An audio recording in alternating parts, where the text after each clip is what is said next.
Hey, I'm Sarah. Living in a quiet suburban neighborhood sounds like a dream, right? Not for me. When I was 15, my life was flipped upside down when my dad remarried Janet. Along with her came two kids, Alex, 17, and Brenda, 14. From the outside, they seemed like your typical teens, but their attitude towards me was anything but typical. It started subtly. Whispers here, a snicker there. At first, I thought I was just being paranoid, but the pattern soon became clear. Did you actually think you were invited to sit with us? Brenda sneered one morning as I approached the breakfast table, her eyes barely lifting from her phone. Alex smirked and added, "Yeah, Sarah, some spaces are just better without you." I tried to brush it off, focusing on my cereal and avoiding their stares. At school, it wasn't any better. Brenda made sure of that. Being in the same grade, her favorite hobby became turning my life into a daily embarrassment. One incident stands out painfully clear. I'd spent weeks on a big science project, something I was actually proud of. But the day before it was due, I found it trashed in the backyard.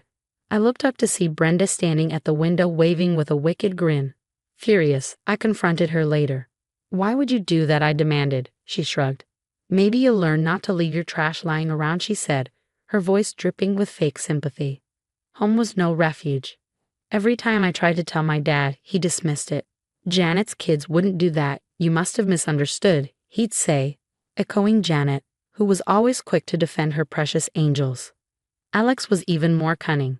He'd lie straight to my dad, making up things I supposedly said or did. One evening, I overheard him telling my dad, "She told me she hates living here, that she wishes you hadn't married Janet." His voice was laced with fake concern. I stormed in, furious. "That's not true. Why are you lying?" My dad's face showed confusion and disappointment, but not at Alex. "Sarah, go to your room. We'll talk later." But we never did.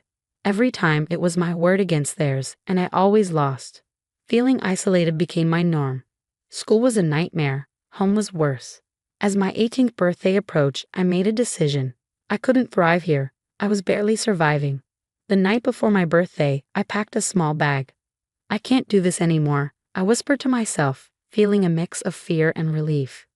Leaving was my only option, my only shot at building a life for myself away from the lies, cruelty, and constant undermining. The morning I turned 18 was the first day of my real life. I left before dawn, the house quiet. My bag was light, but my heart was heavy with hope. I boarded a bus to a city 4 hours away, where I'd start college and hopefully a new chapter. College was overwhelming at first. The campus was huge, the crowds intimidating, and for the first few weeks, I clutched my schedule like a lifeline. The loneliness was suffocating. Every laugh I heard, every group of friends I saw, reminded me of what I'd left behind, not just a family but the hope of ever belonging somewhere. But I was determined not to let my past define my future. I threw myself into my studies, spending long hours in the library. Slowly, things started to change. I picked up a part-time job at the campus cafe, a noisy, bustling spot that left me no time to dwell on my troubles. It was there I met Mia, a fellow student with a bright smile and a talent for making everyone feel included. "Hey, you're the girl always buried in her textbooks, right?" Saving the world one page at a time, Mia joked one afternoon, handing me a coffee during my break. I chuckled, surprised by the warmth her simple gesture sparked. "Trying to, at least." "I'm Sarah," I replied. From that day on, Mia made sure to include me, inviting me to study groups and introducing me to others. Slowly, without even realizing it, I was no longer the girl watching from the sidelines. College wasn't just about making friends, though. I threw myself into my major, business management, with a passion fueled by the desire to never feel powerless again. My professors took notice, pushing and challenging me, seeing potential in me that I had never dared to see in myself. One professor, in particular, Dr. Reynolds, became a mentor.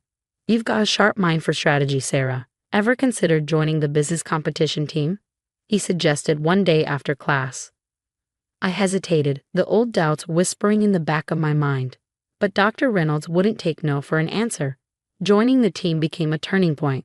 We spent months working on a case study about revitalizing a failing business, and I threw everything I had into it, often staying up late into the night refining strategies. The competition was intense, held in a massive auditorium with teams from across the nation. When our team was called to present, the weight of the moment settled on my shoulders. But as I started speaking, something incredible happened. The room, the judges, the other teams, all of it faded away. It was just me, confident and clear, presenting our three-phase restructuring strategy. As I laid out our innovative approach, I could see the judges nodding, jotting down notes. When they announced us as the winners, my teammates erupted in cheers, lifting me off my feet. In that moment, surrounded by applause, I realized I had found something I thought I had lost long ago: my self-worth. College flew by in a whirlwind of classes, late-night study sessions, and small victories that helped piece together my new life. By the time graduation rolled around, I wasn't just a student with good grades. I was a leader, a friend, and a competitor. I graduated with honors, a moment of immense pride as I stood draped in my cap and gown. After the ceremony, Dr. Reynolds pulled me aside. "Got something for you," he said, handing me an envelope. Inside was a job offer from one of the top firms in the city. Holding that crisp piece of paper in my hands, I knew it was more than just an offer. It was a symbol of everything I had fought to achieve. From the ashes of my old life, I had risen, rebuilt, and was now ready to conquer. Stepping into the corporate world felt like entering another intense competition. Only this time, the stakes were higher, the rivals tougher, and the victories even sweeter. I climbed the corporate ladder through hard work and sharp acumen, the same traits that had impressed my professors and peers alike. Every promotion felt like a vindication, proof that I was more than what my past had defined me to be. Then came the unexpected twists. Our company announced a merger with a struggling competitor, a move that promised to expand our reach but brought a host of integration challenges. Among them, to my utter disbelief, was the arrival of Alex and Brenda. The day they walked into the office, part of a group being toured around, was a moment I'll never forget. Alex wore his usual cocky smile, while Brenda looked as though she owned the place, despite the nervousness she was trying to hide. They didn't recognize me at first. I was just another face among their new colleagues. But that anonymity didn't last long. A week later, after the dust of the merger had settled, I was promoted to manage a new team, which included them. The announcement was formal, a quick introduction by our director. "Sarah will be heading the project team for the integration process. I expect everyone to give her your full cooperation," he said in a tone that left no room for argument. When our eyes met, I saw Alex's expression shift rapidly: surprise, then recognition, and finally resentment. Brenda's reaction was more subtle, her face hardening as she registered the news, but her displeasure was clear. Our first team meeting was tense. As I outlined the project goals and timelines, I could feel their eyes on me, searching for a weakness, a crack in my armor. After the meeting, Alex finally broke the silence.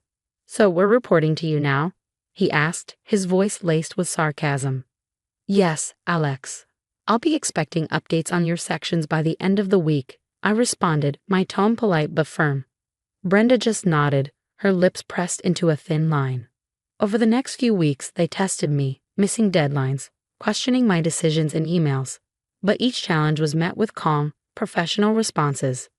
I reminded them of company policies, stayed firm on expectations, and made sure my feedback was constructive. Slowly, their overt resistance waned, replaced by a begrudging acceptance. The initial shock at my authority gave way to the realization that I was no longer the same Sarah they had tormented years ago. Watching them struggle to adapt to the new dynamics was an ironic twist of fate. I didn't revel in their discomfort, but I couldn't help but appreciate the justice of the situation.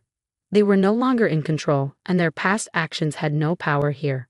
Navigating this reversal of roles required careful balance. I had to manage not only the project but also the undercurrents of our shared history, ensuring that it didn't cloud my judgment or affect the team's overall performance. With each passing day, I grew more adept at maintaining that balance, my confidence bolstered by the support of my team and the visible results of our work. In this new chapter of my life, the tables had turned. I was no longer a victim, I was a leader, and I was no longer just surviving. I was thriving. Thriving in a world that had once seemed set against me. A year into managing the integration project, I had settled into my role with a newfound ease. The office buzzed with activity, a constant hum of productivity that I had helped foster. But amid this success, a troubling discovery loomed on the horizon, one that would test my professionalism in ways I had never anticipated. During a routine audit of the project's finances, discrepancies began to emerge. The numbers didn't add up, and certain allocations appeared suspiciously vague. Digging deeper, I followed the trail of irregularities, which led to an unsettling revelation. Alex had been diverting funds. This wasn't just a mistake, it was embezzlement. Handling this discovery required all of my resolve.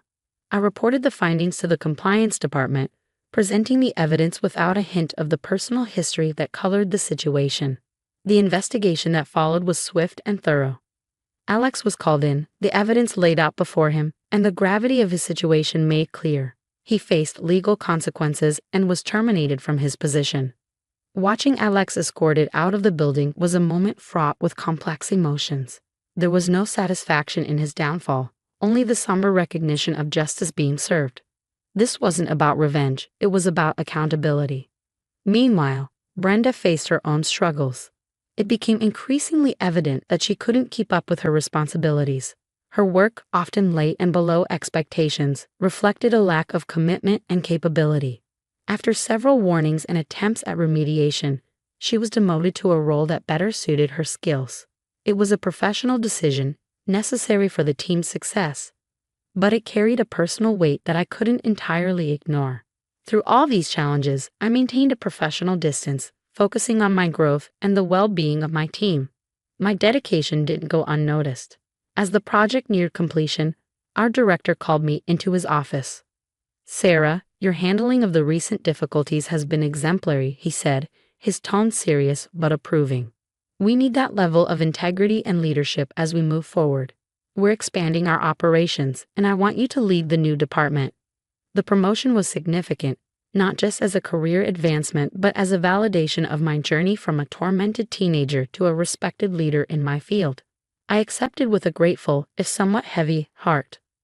Later, standing by the panoramic window of my new office, I looked out over the city. The sky was painted in twilight hues, a backdrop to the bustling streets below.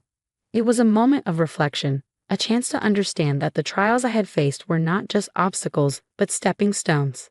I had overcome much, built bridges where there had once been barriers, and found strength in the ashes of my past hardships.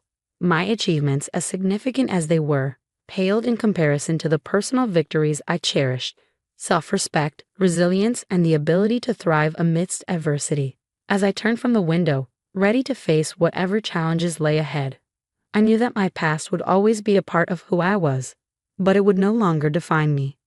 I was not just a survivor, I was a leader, and my future was a promise of continued success and fulfillment. So how do you think you would handle working with someone who had once made your life difficult? Would you seek retribution, or would you focus on your personal and professional growth like Sarah did?